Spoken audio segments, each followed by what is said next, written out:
حضرت انس بن مالک رضی اللہ تعالیٰ عنہ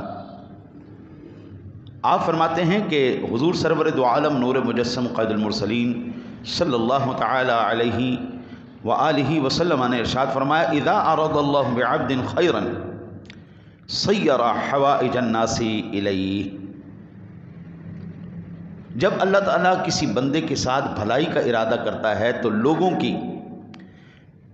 دینی اور دنیاوی دونوں حاجتیں اللہ تعالیٰ اس کی طرف کر دیتا ہے۔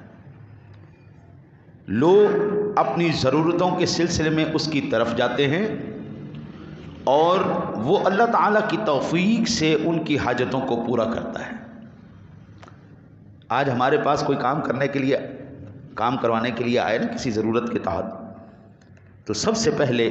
ہم اپنا منہ بنا لیتے ہیں کہ یار تینوں میں ہی ملیا سے، تینوں اور کوئی نہیں ملیا۔ اگر اللہ تعالیٰ نے آپ کو نوازا ہوا ہے تو کوئی کہ